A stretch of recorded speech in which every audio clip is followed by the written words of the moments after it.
والسلام علی سید الانبیاء والمرسلین الحمد رب العالمین۔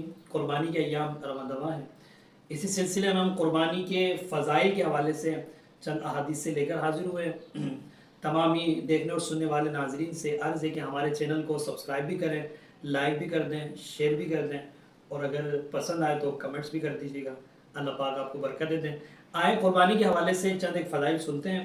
چنانچہ نبی پاک صلی اللہ تعالی علیہ وآلہ وسلم نے ارشاد فرمایا کہ قربانی کرنے والے شخص کو قربانی کے ہر بال کے بدلے اللہ کریم ایک ایک نیکی عطا فرماتا ہے۔ ایک اور مقام پہ ارشاد فرمایا کہ جو شخص خوش دلی سے، یعنی اس کا دل خوش ہو قربانی کرتے اور طلب ثواب کے لیے، یعنی اس کی جو نیت ہے، اس کا جو ذہن ہے، اس کا کانسیپٹ جو ہے وہ صرف یہ ہو کہ میں ثواب حاصل کرنے کے لیے قربانی کر رہا ہوں، تو اس کے بارے میں نبی پاک علیہ السلام نے ارشاد فرمایا کہ کل بروز قیامت اس کی قربانی جہنم سے اس کے لیے حجاب یعنی روک بن جائے۔ سبحان اللہ سبحان اللہ۔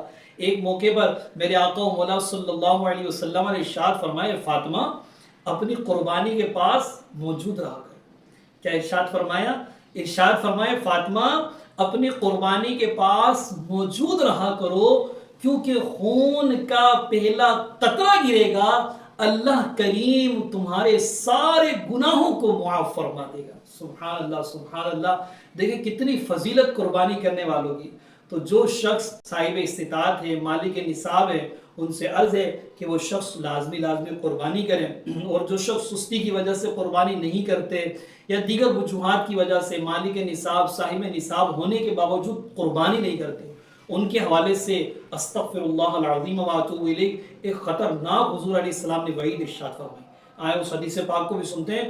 حضور علیہ السلام نے ارشاد فرمایا جو شخص مالک نصاب بھی ہو، صاحب استطاعت بھی ہو، قربانی کر سکتا ہو، لیکن اس کے باوجود وہ شخص قربانی نہ کرے، تو اس کے بارے میں ارشاد فرمایا ایسا شخص ہماری عیدگاہ کے قریب نہ آئے، یعنی عیدگاہ کے قریب ہی نہ آئے۔ نماز کے بارے میں نہیں فرمایا کہ نماز ہی نہ پڑھے، بلکہ ہماری عیدگاہ کے قریب ہی نہ آئے۔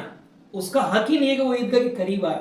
تو خدارا ہمیں چاہیے کہ اگر میں اور آپ سننے دیکھنے والے اگر صاحب نصاب ہیں تو ان کی خدمت میں عرض ہے کہ لازمی اس فریضے کو انجام دیا کریں، اس واجب کو ادا کیا کریں۔ اللہ نے چاہا تو انشاءاللہ اس کی ڈھیر برکتیں ملیں گی۔